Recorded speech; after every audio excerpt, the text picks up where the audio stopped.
My father was very much involved in show business, and I think that's primarily my influence as far as how I came into it.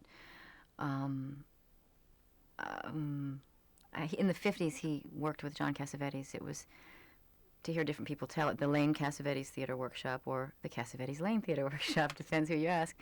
And, you know, the lore goes that Jenna Rollins could have been my mom, but no, John stole Jenna from my dad. And, you know, it's the 50s black and white movies that they made there. And John kept the workshop, and how should I say, no, John left with the kitchen sink movies, as my dad angrily referred to them. And he thought John was selling out. And Dad wanted to make a certain kind of theater experience for people. And John went off into movies. Now, my father did a lot of different things professionally before I came along. That was one of them.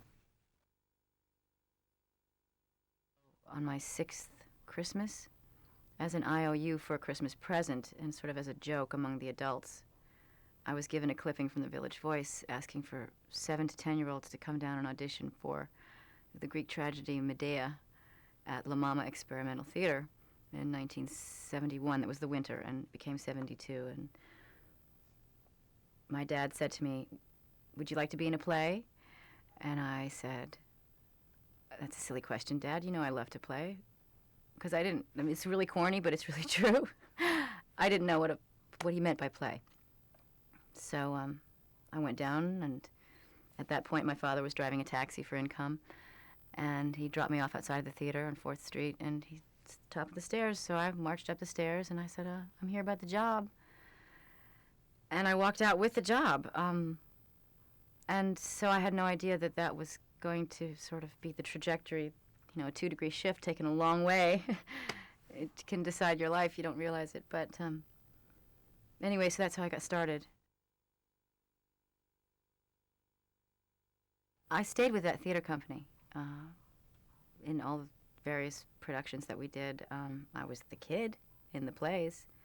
And we did Medea and Electra and the Trojan Women, and we did As You Like It and Good Woman of Szechuan, and there wasn't necessarily a role for a child in every play, but they would use me because I was really a member of the company, and plays were directed by André Serban, and of course Ellen Stewart is La Mama, and very much my godmother, and sort of the spiritual godmother of a lot of major artists, you know, who've gone on to become icons.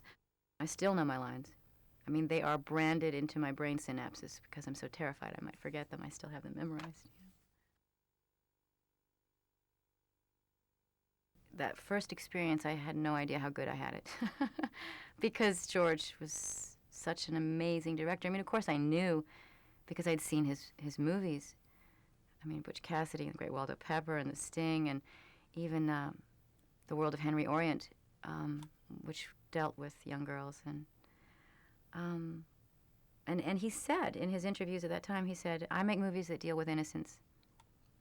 And I guess he's talking about the innocence of his characters and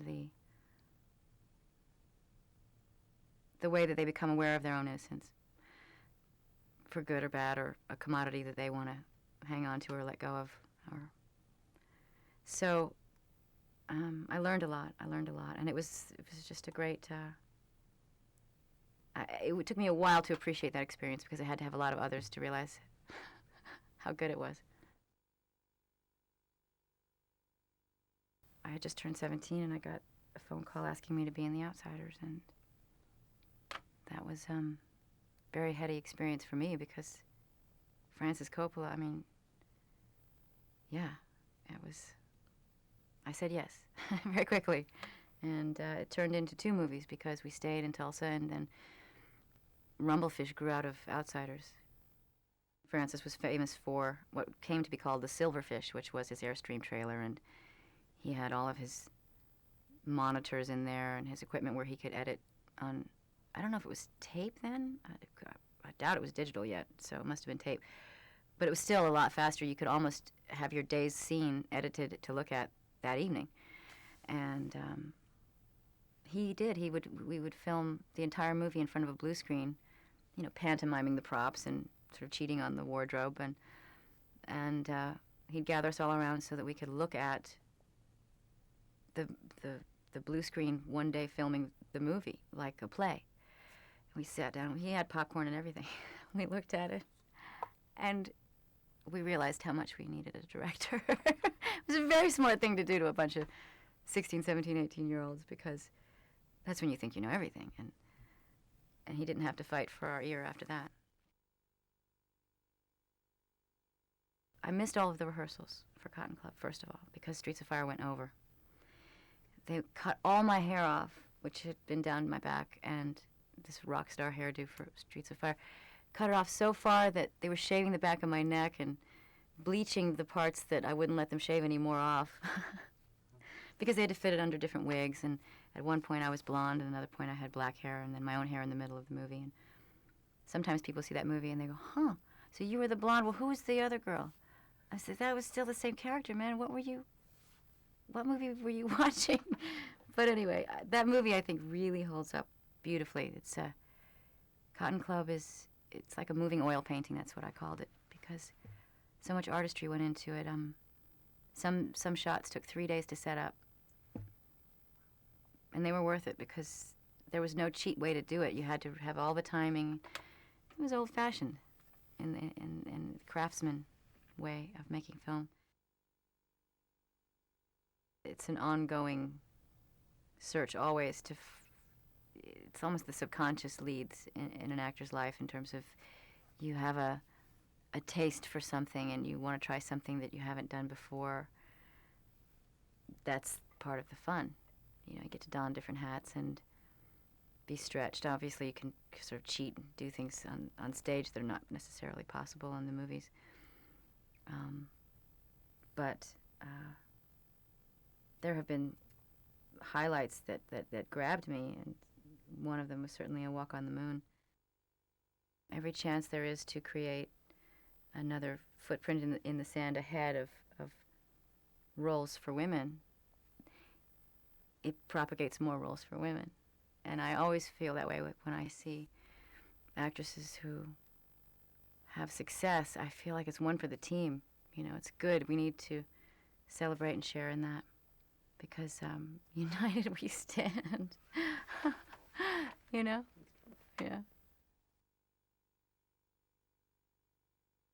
Lonesome Dove still holds true in people's hearts as the quintessential tangible Western. I mean, it came into people's living rooms, and when you have Robert Duvall and Tommy Lee Jones up there with their dueling Texan accents, or Arkansas or wherever they hailed from.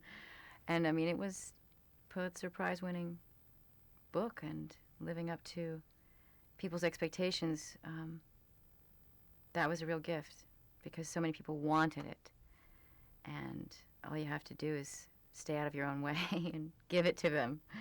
And Lorena was a great character, because not only was it the traditional thing of a whore with a heart of gold, but in the book, I don't know how many sentences she had, very few, but you were experiencing her inner life, her emotional life, in the way that only a book can give. So for me, it was great because I could have a cheat sheet.